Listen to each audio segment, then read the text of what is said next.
Good evening. You are listening to the Fumblerooski podcast by Power 88, Dean Radio, and Fans Only Sports Network.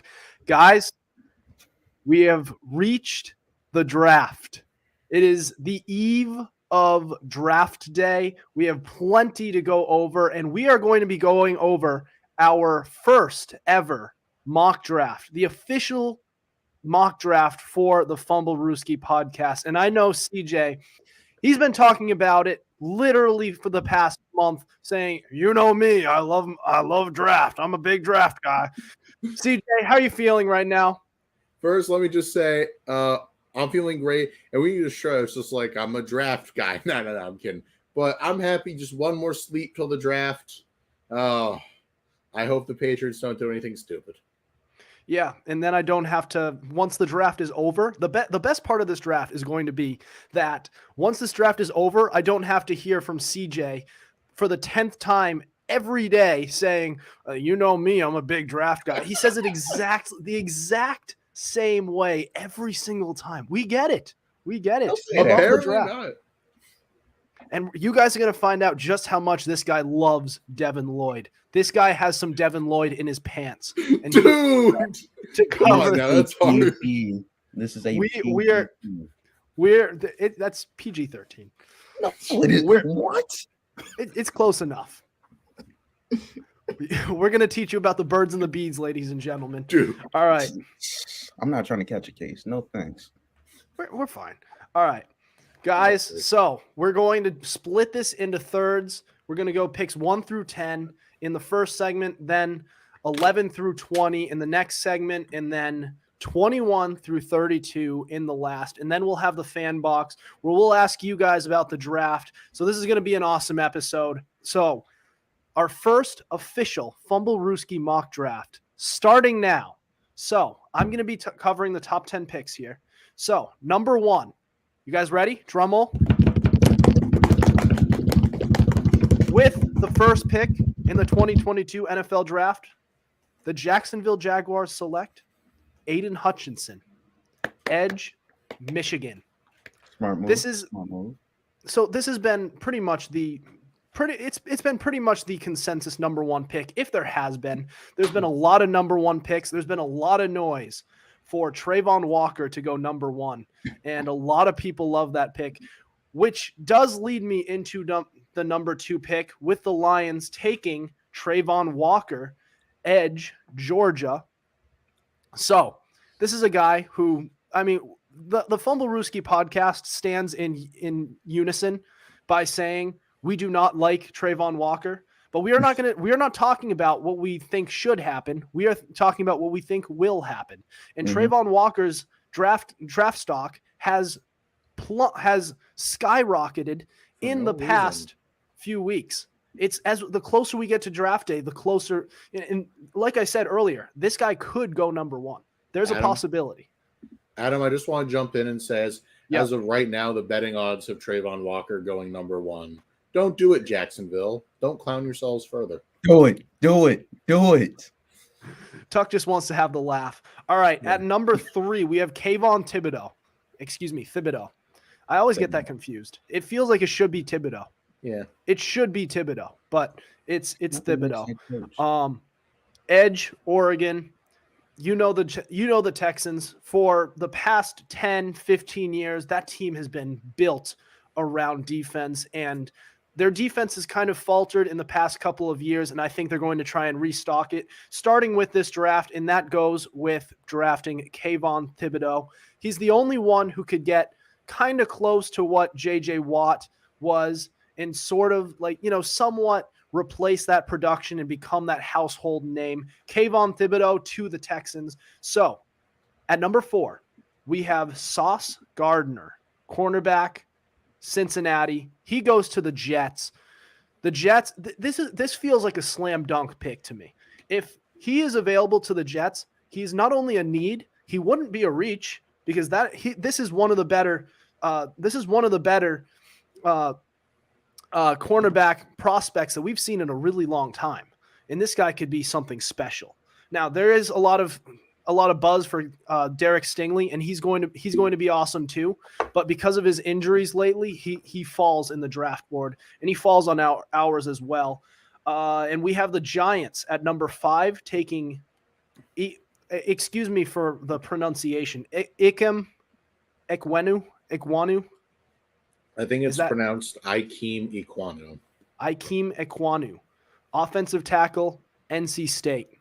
This guy is one of the better tackles in this draft, and the Giants do need a tackle, and there is a possibility they go defense this early, and I believe we have them going. Yeah, they do go defense on our draft later, but we have them going offensive line first, which is another need for them. At number 6, the Panthers go with quarterback, and they take Malik Willis, quarterback, Liberty. So the Fumblerooski podcast, all of us, we collectively believe that this is not a very good quarterback draft class, but that's not going to stop the Panthers from getting too desperate and getting stupid because of it. And they go and they take Malik Willis. No disrespect towards Malik Willis. If you were in any other draft, he may not even go in the top 3 rounds. But at number 7, the Giants take Derek Stingley Jr., cornerback, LSU. They're looking to trade James Bradbury. And if they hold on to him, this is still a good pick, because then you have one of the better top 1-2 punches with corners in the league. James Bradbury has kind of turned into that upper echelon of corners, and that is exactly where Derek Stingley could wind up being as well. So even if they don't trade James Bradbury, this guy is a baller. He was awesome during LSU's title run back during the Joe Burrow days, and he's going to be awesome again. At number 8, we have Garrett Wilson going to the Falcons, wide receiver, Ohio State. We were talking about Drake London, but the problem is he's just too much like Kyle Pitts. Yeah, they play the same position, but their route running is basically the same. Their size is the same. They're very close to each other, and you don't want two of the same guy. They're both going to be great. They're both going to be very, very good, but you want kind of 2 different tools. So we have Drake London. He's going, we have Garrett Wilson. He's going to the Falcons, and he's going to complement Kyle Pitts very well in that offense as soon as they get a quarterback.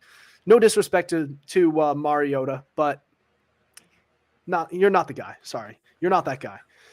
At number 9, the Seahawks take Evan Neal, offensive tackle, Alabama. Their current tackle is on his way out, and that's their cue to go and get another tackle. So this guy out, Evan Neal in, offensive tackle, Alabama. So then at number 10, the Jets, they take Drake London, wide receiver, USC. So they went earlier on in the draft, or earlier on as in their other top 10 pick. They went and they got Sauce Gardner. They go out and they get another great player in this draft, except on the offensive side of the ball, and they get Drake London, one of the better wide receiver prospects in this draft, in what is a very top-heavy wide receiver draft, but that top is really, really good, and Drake London is part of that. So yeah, that's our top 10. You guys have any other thoughts about this top 10 that we put together? Yeah, there's something I'd like to add. This has been a big news story for the past few hours, but there are many executives and reporters across the NFL that wouldn't rule out the Jets going O-line in the top 10. And there are many that believe that their current left tackle, Mekhi Becton, is probably not going to put on a Jets jersey again. And they're saying, don't rule out a Mekhi Becton trade. That's interesting. Yeah. What do you with that happening so early, do you think that changes things? Or excuse me, so close to the draft, do you think that changes who they're planning on picking? It might. Also with the Jets, I was listening to the Pat McAfee show, and McAfee literally said that there's rumors that the Jets are about to make an offer to the Niners for Deebo Samuel that could be, quote, too big to say no to. So if that goes through, and if Becton's out the door, that could massively change the entire equation for the Jets. I'm sorry, but as great as Deebo Samuel's season was, he's not worth a first-round pick. He's in a contract year. He's in a contract. Based on what he did last season, sure, but he's in a contract year. He's been injury plagued throughout his career, and it's been a young career, mind you. But you look at that, and you also take into account the fact that until they used him as this Swiss Army knife, he's been borderline wide receiver 2 material rather than a 1. So if you look at it that way, I just don't think. I think they're going to have to lower their asking price unless teams are actually willing to be that stupid. It's the Jets. Of course they're going to be that stupid, number one. That's why I said unless, but he is worth it. He is worth it. I wouldn't say it's necessarily stupid. He is worth the first. Off of 1 year, I would need to see another year. And plus, Adam touched on this. He's in a contract year, which means if you try to get him, you're overpaying for the privilege to overpay him. You're overpaying to get him, then you have to overpay him. If you're a contender on a championship team like the Rams, are you really worried about first-round picks when it comes to a wide receiver? No, you're not. I'm sorry, the Rams? What? I'm talking like if you're a playoff team like the Rams. I'm just saying. That's what I'm asking. Well, the Jets aren't much a playoff team, so I don't believe it's just the Jets that are fishing. I believe there are others out there that might contend for Deebo Samuel's help. Sure, what do the Rams have left to trade though? They've dealt all their picks. Arm and a leg. They can still trade more picks. It's just how many they're willing to give up is the question. But that's all I got to say. He's worth a day. I think he's worth a day 2 pick. We'll agree to disagree on that. But coming up, we'll give our 11 picks 11 through 20 in our official mock draft. Don't go anywhere. This is the Fumblerooski podcast.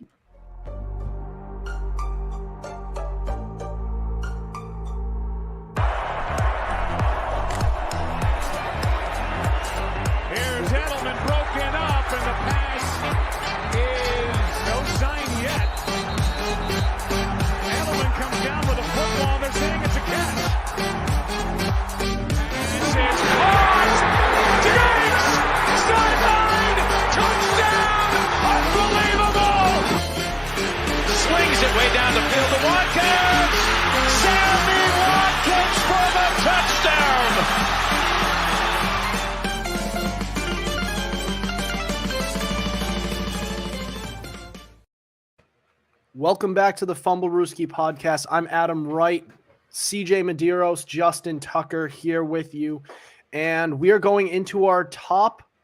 It's 11 through 20 of our very first mock draft, and we have Tuck, who is going to give those picks. So take it away, Justin. Don't mind me, guys. The spotlight is now on me, ladies and gentlemen, boys and girls. The main event has arrived. What a ham. Before I give it to my lovely partner, CJ, I must show you my picks. At number 11, Kyle Hamilton will give his services to the Commanders. That name bothers me to this day. Just let them be the Washington football team because the Commanders sucks. But anyway, Kyle Hamilton I believe is the best safety prospect out of the whole safeties coming out of this draft. I think by far. I think Daxton Hill is close, but I think if you want the best safety in this draft, it's Kyle Hamilton. I like the way he tackles. I like the way he covers. He may not be the most rangy safety, but if you need a surefire tackle, I would go with him. And if you need a coverage safety, it's him. So I believe he would shore up that back end of the Commanders' defense with the front end having Montez Sweat, Chase Young, and the Alabama boys and Jonathan Allen and Deron Payne. So it's a nice little pickup on the defense because they just released I want to say Landon Collins, so I could see him going there. The 12th pick, the Minnesota Vikings get much needed help to that defense in the form of Trent McDuffie, cornerback out of Washington. If you need a zone corner, this is the one you're looking for. He's able to read and is a ball hawk. If you throw a ball within his vicinity, I will believe that he will take it to the house and take it away from the opposing offense. The Vikings sorely need turnovers because, my God, their offense is amazing because they have Dalvin Cook and Justin Jefferson and Adam Thielen. And regardless of how you feel about Kirk Cousins, he is still a top 10 to 15 quarterback, depending on who you're asking. So please shore up that defense. They got Darius Smith. Now they need to shore up the back end. I'm not sure how good Patrick Peterson will be, but I believe he'll take Trent McDuffie under his wing to tutor him to be a great cornerback for that secondary. Sure. At number 13, Kirk Cousins too. Say that again. Sure up Kirk Cousins too. Oh, I absolutely will because no one else will seem to do it. At number 13, the Texans get some much needed help on the line because, my God, other than Larry Tunsil, what do they have? They choose Charles Cross out of Mississippi State, phenomenal tackle, the third best tackle in this draft class, and out of the big three, I believe he is the best pass setter out of all of them. I like the way he pass sets, and I wouldn't have minded if he actually came to us before we signed a right tackle. I would have been happy if we chose him, but unfortunately, that's not the way it happened. So the Texans have a phenomenal right tackle, and they believe they found something in Davis Mills that deserves more fine-tuning and more time to see what they got. Fair enough. He threw for over 3,600 yards, so we'll see. And hopefully he'll get some decent protection this time so they can see what they actually have in him. Number 14. Baltimore, stand up because we got him. The D tackle out of Georgia, Jordan Davis. Oh, man. If you want a guard and center devourer, a double team guy, that's your guy right there. There is no running attack that will stop him. I don't care what it is. Once I saw that come on, I was like, if he's there at 14, the Ravens should run up and take it. I don't care what it takes. He is a phenomenal run stuffer. I think he's okay in pass rushing situations, but I want him there specifically to run stuff because if no one can run on this defense, that gives my boy Odafe Owe more opportunities to rush the passer, and I always enjoy when he has more opportunities to rush the passer. That's a much-needed gain on this defense because we just lost Brandon Williams, and I need another plug-and-play person. So Jordan Davis is a major pickup, and I believe over time he will be a monster in the middle of our defense if we're lucky enough to get him. Number 15, for the third year in a row, starting to become a trend with these guys, the Eagles take Jameson Williams, wide receiver out of Alabama. The second straight year they take an Alabama receiver. I wonder why. Maybe it's because Alabama receivers are actually good. Ladies and gentlemen, if you need speed, like game-changing, game-breaking speed, Jameson Williams is your guy. He'll primarily play your number 2 while Devontae Smith will be your number 1. And if he is the number 2, that means he'll be primarily off the line and away from press. And if you can't press Jameson Williams, you're going to need a safety over top because if you don't have a safety over top, he's just going to blow the coverage away and score and break the game open for that offense and allow Miles Sanders to be Miles Sanders of his rookie year instead of year 2 and year 3. So I believe this is a good pickup for them. Jalen Reagor needs to get the hell out of the wide receiver 2 spot and go to that wide receiver 3 spot because, as Adam said earlier, he's just not that guy. He's not that guy. I don't think Jalen Reagor's that guy right now. Maybe he will be, but not right now. So, yeah, I think Jameson Williams will be the true number 2 of this team while Devontae Smith will take the number 1 spot. And I believe Jalen Hurts will finally have some reliable pass catchers now, not just 1 or 2. I think 3. Number 16, the Saints. This was a hard one to pick because they have so many things to fill: wide receiver, quarterback, defense. But James Winston is going to be the guy. Is going to be the guy because he signed a 3-year, $21 million contract with the Saints. I believe fully guaranteed. Way to go, James. Way to go and get your money. So we need to shore up James to make sure he doesn't get injured like he did last year. So they decided. So we decided to go with Bernhard Raymond out of Central Michigan. Mainly, we chose this one because we need to protect Jameis and give him opportunities to show that the Saints version of Jameis Winston is the Jameis Winston that we're going to see instead of the Buccaneers version of Jameis Winston, which, my God, 32 touchdowns and 30 picks is not an attractive thing to look at. So 33. 33? Yeah. 33. Got to get it right.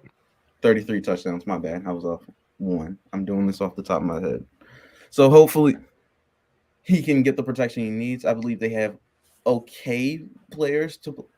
Don't get me wrong. I believe Alvin Kamara is that one, but due to his situation right now, I'm not sure what his legal situation is right now, so I'm not sure if he's able to play.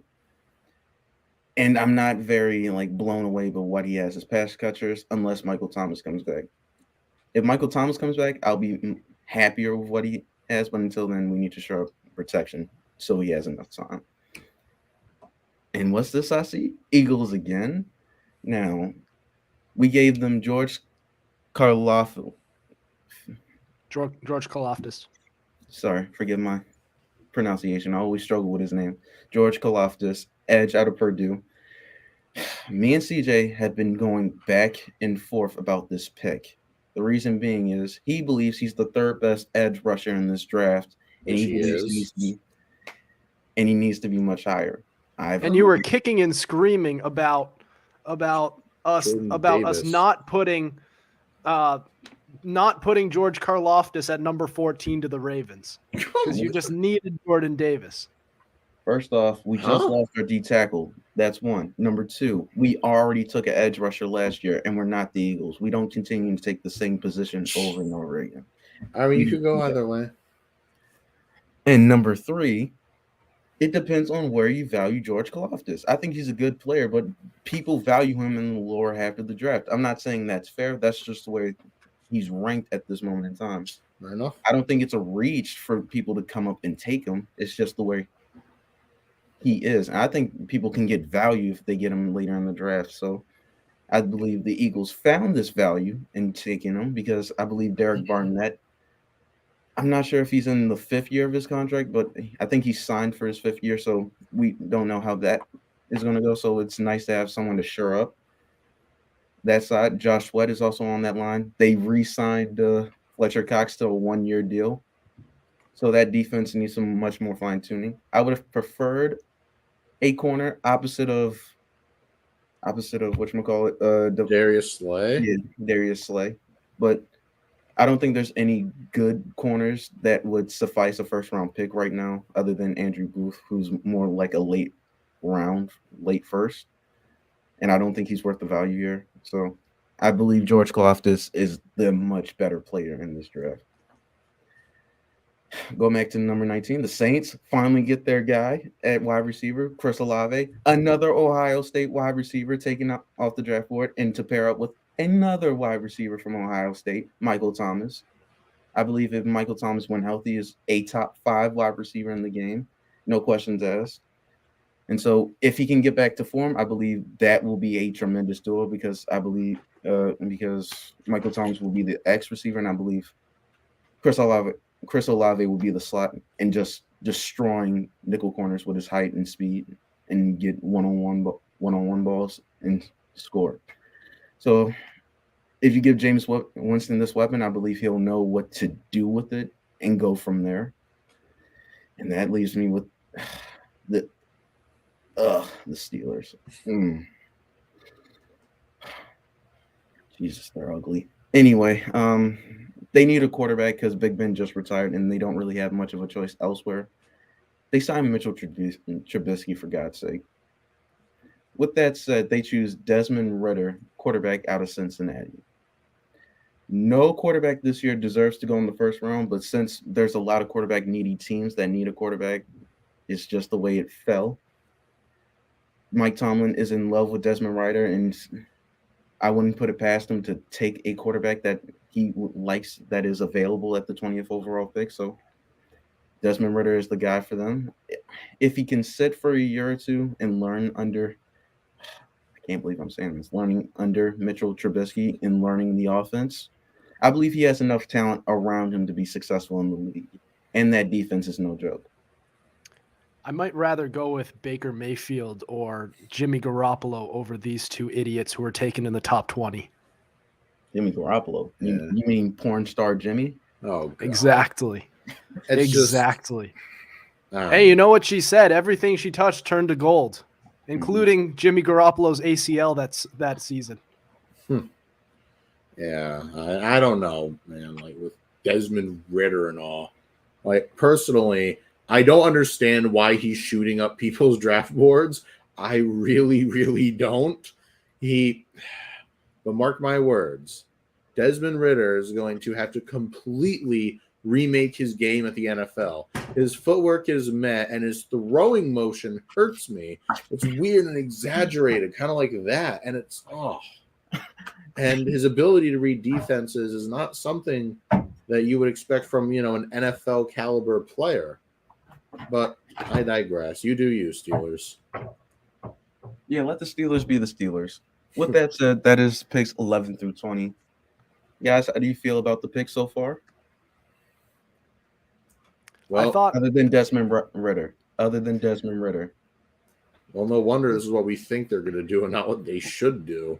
Because if teams do what they should do, this would look very different. Yes. I find it very intriguing how the Eagles could take a wide receiver in 3 straight drafts and be considered smart for it. And I was talking about this a couple of weeks ago, leading up to the draft, how they've been hosting a few wide receivers, and that's when the possibility kind of popped up. And that was also in the wake of when they made that big trade they had 3 first-round picks. They punted one of them into next draft, meaning which is a more quarterback-heavy draft, which leads you to believe they're trying to armor this team and go out and get another wide receiver, namely Jameson Williams here, and if it doesn't work out for Jalen Hurts, then they're going to go out and get another quarterback in next draft. And when they get that quarterback, they're going to have Jameson Williams and Devontae Smith to throw to. And don't forget about Dallas Goedert. You would think, when looking at it with no context, that taking a wide receiver 3 straight years is stupid. And maybe Jalen Reagor was a stupid pick, but not Devontae Smith wasn't. And Jameson Williams would not be a stupid pick by any means. So I like what they're doing here, and I think that this is going to work out for them. I certainly hope so. Mm-hmm. All right. So coming up next, the main CJ event is going to go over the last few picks of the first round, and he's going to, including his New England Patriots, and he loves a few of the prospects coming up here. That's next. Don't go anywhere. This is the Fumblerooski podcast.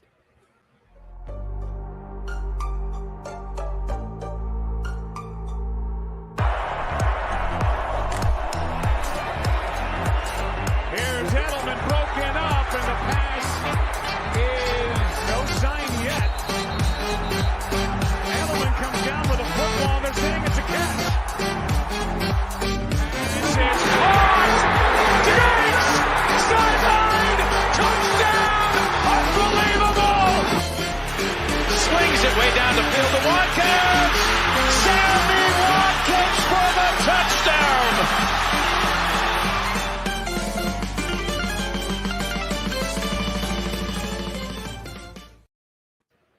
Welcome back. This is the Fumblerooski podcast by Power 88. I'm Adam Wright, CJ, Justin Tucker, and here we are we're going through our first mock draft, and we're having a blast doing it. I know CJ's had a smile on his face this entire episode, and you know him; he's a big-time draft guy. So, as if I've had to hear it like 15 times just in the past 2 days. God, I just can't.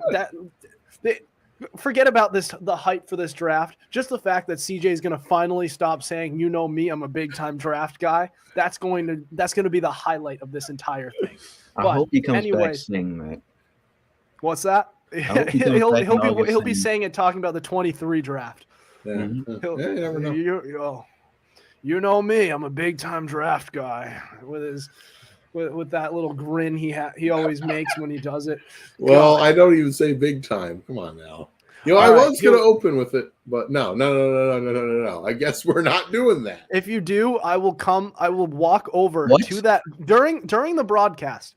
I will walk over to that dorm of yours and knock you over the head, bash you over the head with whatever I see in there. That's not the nicest thing to do. Joke's on you. I have time to prepare.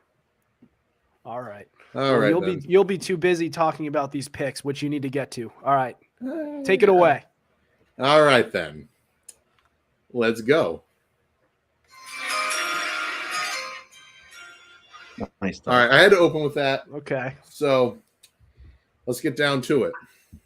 So with the 21st pick, the New England Patriots will take my man, Devin Lloyd, the linebacker out of Utah. Devin Lloyd. If we get him in real life, I will be thrilled. Truly, I will be thrilled. It'll Kid's be gonna like cream his Christmas. Whoa. Well, this is a family program, Adam, but whatever. But Devin Lloyd. Oh, it is a family. It'll start a family. Oh, God.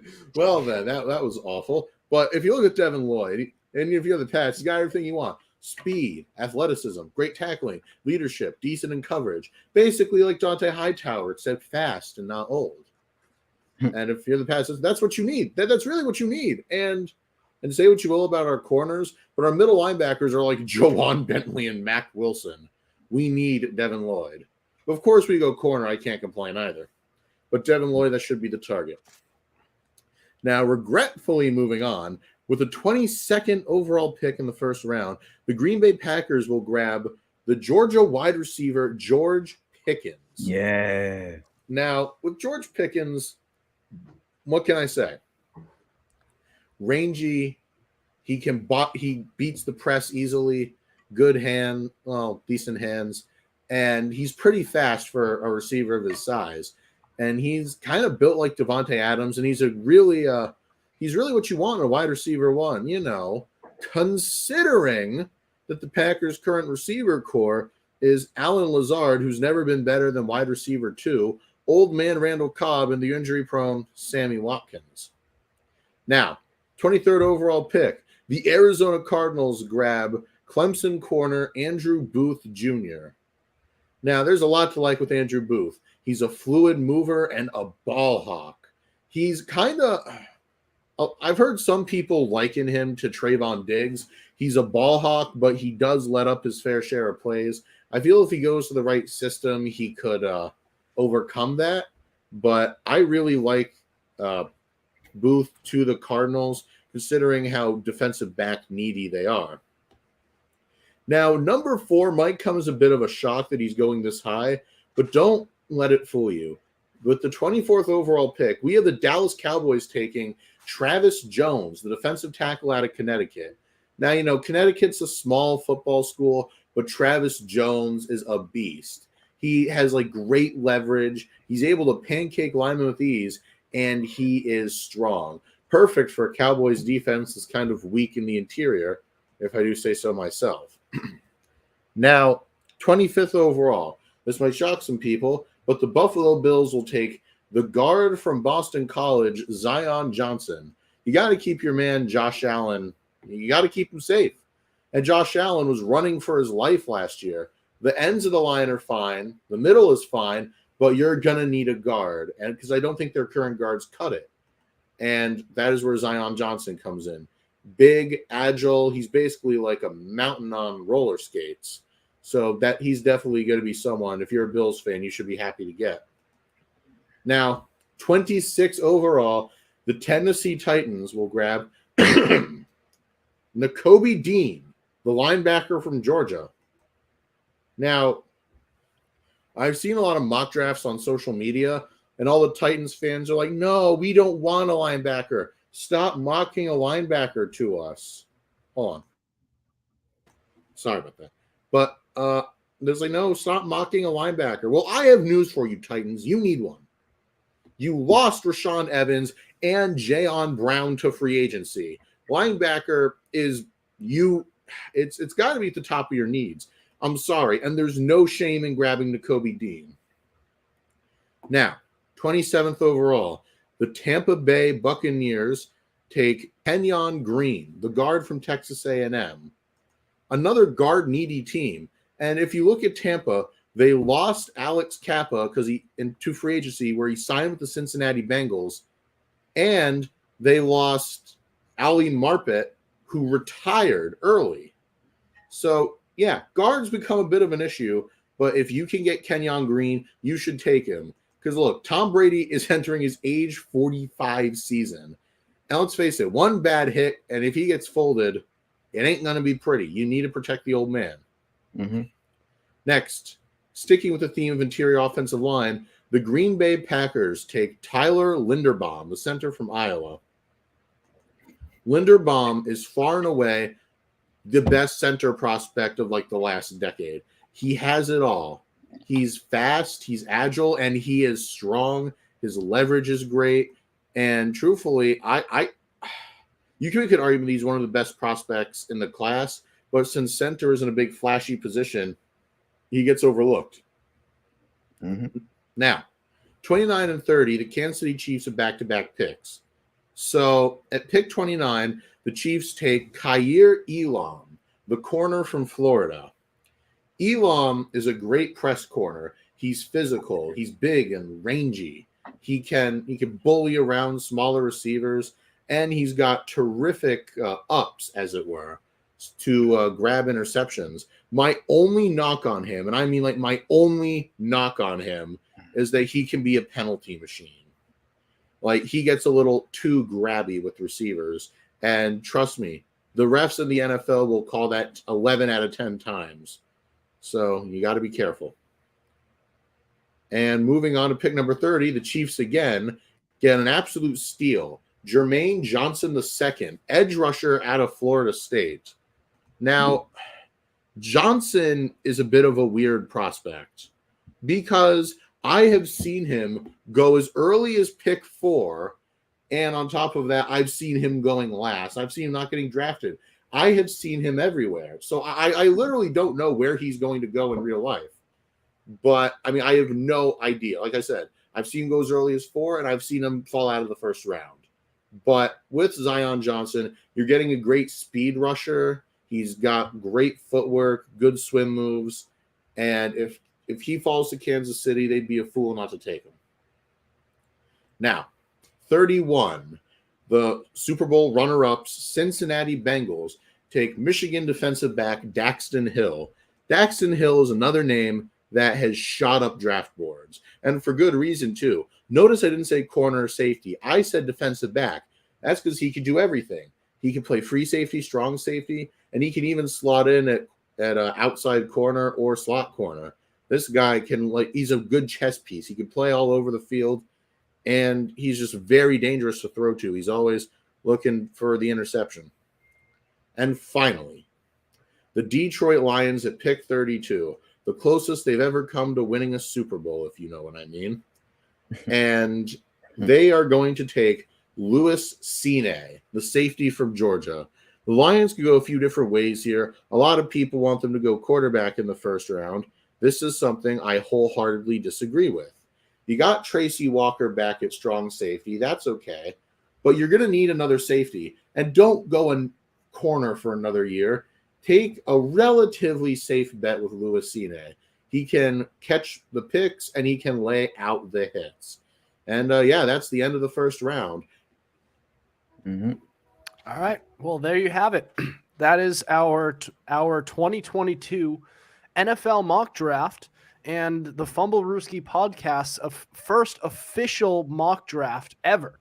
And it's our only one for the 2022 draft. Maybe we could do a couple more during next draft. And I promise you, we will be still around for that.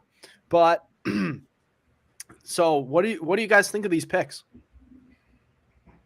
As I said earlier, it's a little sad that this is what we think they're going to do and not what they should do. We're going a few teams, the Steelers, Jets. Yeah. But, looking at the Packers, I just wholeheartedly disagree with them using both of these picks. And I'm referring to Deebo Samuel, because I think it would make sense if any team is going to trade away a first round pick, it should be them to trade for Deebo Samuel. They don't take George Pickens, they go for Deebo Samuel. And they use one of the other picks on the offensive line or maybe even better, let's go defense. You take Jermaine Johnson to replace the guy who just left, Zadarius Smith. And that way you get what you need to replace what you just lost, which was a lot. And I mean a lot. So to get players in this draft, this is a big draft for the Packers. It's great that they have 2 first-round picks, but they got to use them well. And I think for that to happen, they need to trade one of them away for Deebo Samuel. I think, CJ, you and I agree. He's not worth a first-round pick. But when you get this desperate, you got to do what you got to do, man. And I think you got to use this draft, and you have to go in and you go and get Deebo Samuel. You get your wide receiver 1, and he's a guy who is a little more, dare I say, maybe a little more versatile than Davante Adams, because he can take handoffs as well, and he can do jet sweeps, all that kind of stuff. Whereas Davante Adams was kind of just that type of guy who is just an actual wide receiver. But yeah.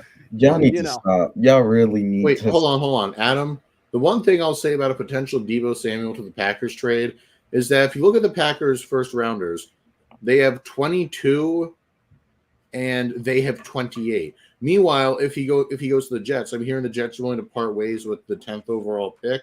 Well, these are late first rounders. And knowing how teams operate, there's a very real chance you're going to have to give up both. You're probably going to have to give up both of your first-round picks just because of how late they are. It's possible. Another team I look at to do the exact same thing, who's in a very, very similar spot, is the Kansas City Chiefs, but both of their first-round picks are even later than that. So they might have to give up both their first picks as well, even though I think it would still take 1 first-round pick. I'm at the point where I barely even want to part with 1 for this guy. And parting with 2, even though they're late, I'm not sure, man.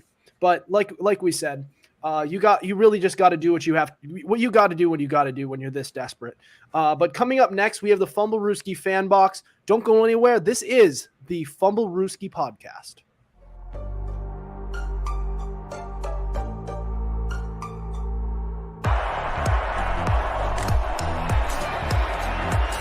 Here's Edelman broken up, and the pass is no sign yet. Edelman comes down with a football. They're saying it's a catch. This is caught. Diggs! Sideline! Touchdown! Unbelievable! Swings it way down the field to Watkins. Sammy Watkins for the touchdown.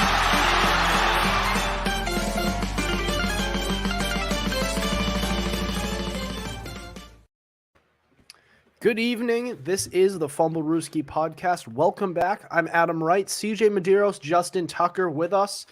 And so before we get into the fan box, I want to just put out a comment that was posted by Jeff Medeiros. Hope you guys post a side-by-side comparison of the Fumblerooski mock draft and what actually happens. Will be cool to see. I kind of agree. Yeah. That would be kind of fun to see what happens. If you compare some of the mock drafts that Todd McShay or Mel Kiper do to what actually happens, it's actually crazy how different it is. And those guys are draft experts. So it really kind of shows really what actually happens and how much we really know, even the experts. So it's one of those things. We don't have a crystal ball, but it is fun to act like we do, isn't it? Yeah, it certainly is. Yeah, and make fun of the people who think they do. All right, so coming up, the fan box. So we post a question filter every Monday on our Instagram, and you can respond with hot takes, questions, and more, and we will discuss it and give you a shout out on our podcast. Respond to next week's fan box question to be featured on our show. So the question of the week was to give up, well, not really a question, but give us your boldest prediction for this NFL draft. I thought this would be a fun thing to do. So First one was CJ, and you could explain this one. Kenny Pickett falls out of the first round because of the hype around Ritter. So this did happen in our mock draft, but explain this briefly. Yeah, like you just like you just touched on. This did happen in our mock draft. We didn't have Kenny Pickett going in the first round because if I were the Steelers, I'd take Pickett. Well, Mike Tomlin, I think, actually invited Desmond Ritter to his house or something for dinner. Maybe it was Ritter, I'm not sure, but yeah, they love Desmond Ritter, and I really don't see any other team going quarterback in the first round unless the Lions want to waste 32nd overall pick on a quarterback. But at this point in time, I'm not sure. Now, there are some teams that might shock us and take a quarterback. For example, the Lions could take one at 2. The Falcons, like Adam alluded to, you don't want to roll with Mariota. The Seahawks might draft a quarterback to leave him to die behind that O-line. You really don't know. And the Saints might be dark horses as well. There's just no way to know for sure. Mm-hmm. Yeah, you're right. All right. Now, Tyson Tate said, or I think it's Tyson Thate. I'm really not sure. He's got to come on the show soon because he's been listening to our shows. But just so that he could tell us how we pronounce his last name. But Derek, he said Stingley Jr. goes first round, goes first before Sauce and Hamilton. I can see that. It's possible, but I think the Sauce Gardner hype train is too much for Stingley to overcome. Too much sauce. And before Stingley got hurt, I believe that Stingley was the top prospect over Gardner. Mm-hmm. And because of the injury and because of Ahmad Gardner's unbelievable season, he's just skyrocketed. And now he's one of the most hyped cornerback prospects in the past, dare I say, 5-10 years. I'm sure there's others, but I'd have to do some research on that. But Patrick Williver said first quarterback at 20. So we have our first quarterback going 6. And and he is clearly referring to the first quarterback as the Pittsburgh Steelers, which is where we had him as well, Desmond Ritter. It's possible. Is this bold? A little. Yeah, I would argue it is because, like I said, there's at least 5 teams that could go any which way, and the odds of you getting everyone right there aren't great. So I would classify it as bold. Yeah. All right. Derek Hool said Jermaine Johnson going top 9 and possibly as high as 4. So CJ, you mentioned earlier, we've seen mock drafts where Johnson has gone 4, but he's also fallen out of the first round in a couple of drafts. So top 9, I mean, just to guarantee possible that he's going there, I guess would be bold. But the fact that he's going everywhere, I mean, who the hell knows where he's going to be drafted? His name might not even be called. It might not be called tomorrow. Yeah. You think it will? Yeah, I think it's going to be called, but I couldn't tell you where. But saying he's going top 9, that's reasonably bold. I personally don't even think he should, but it's just what it is. Nick Normand said Trayvon Walker goes number 1, and Pickett is the only top 10 quarterback going to Carolina. This is a bold take. I do not like Trayvon Walker. I think there's a very real chance he's going number 1. You could flip a coin for either he or Hutchinson because you can narrow it down to those 2. But I don't like it. I do not like it. Trent Baalke, don't do it, man. And Pickett, the only top 10 quarterback, and going to Carolina, I can see that. But you don't know because all these quarterbacks basically on an even playing field and their skills or lack thereof. Yeah, exactly. Just respecting Malik Willis. Hey, Malik Willis came out in last year's draft. He's not even he's not going first round. I mean, I'd hesitate to say he goes 3rd. I think he goes late first round. I think the Steelers would take him if he's available. Late first round last year. No. Yes. No. All right. Guys. Jacob Buckley said John Mechie is the best value pick in the draft. Absolutely. This guy's going to be he's most likely going to be a day 2 pick. I say most likely because some team could get stupid on day 1, but especially a couple of the teams in the back end who are very, namely the Chiefs and the Packers, who are very, very desperate at wide receiver, and God forbid they get too cute with it and go John Mechie. Not that he's not a good wide receiver, but he tore his ACL, and he's not even the best wide receiver in his school coming out of this draft with Jamison Williams. So he's going, second, third round. That's a player who I would love as a New England Patriots fan for Mac Jones. And I know we've mentioned him a lot, but all right. So there you have it. There's our fan box. So do you guys have any other thoughts before we end the show tonight? No. Nah, I'm good. Solid. I hope we make a smart pick. That is all. Or he might trade out of the first round again. Wait, depending on who's available and what we get back, I wouldn't hate it. We just have to play it by ear. Defensive back and linebacker are our 2 biggest needs for the New England Patriots. I would love for them to go corner because I think they are just so. That's such a crucial position. And while Devin Lloyd might be the better player than any of the defensive backs who will be left at 21, I love Devin Lloyd. What's up? Daniel Jeremiah just released his final mock draft. He needs the Patriots taking the guard from Boston College, Zion Johnson. Don't do it, Bill. Don't do it, Bill. That would have me. Not on a day. No, not at 21. We don't. Shaq Mason is gone. Y'all need a guard. Do that on a day 2 Ravens. And Tuck. I haven't taken Jordan Davis. All right, then that's fine. So there you go. Tuck knows best.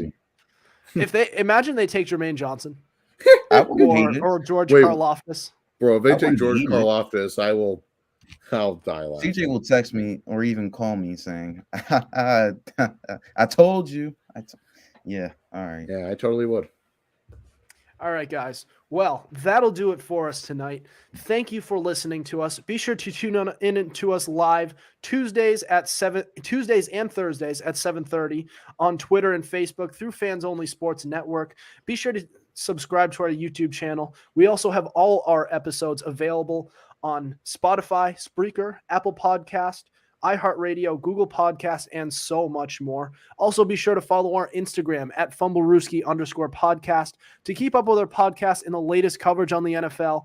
Otherwise, we'll see you on Friday because we're dropping an episode then. Over and out. Brooklyn got swept by the Celtics.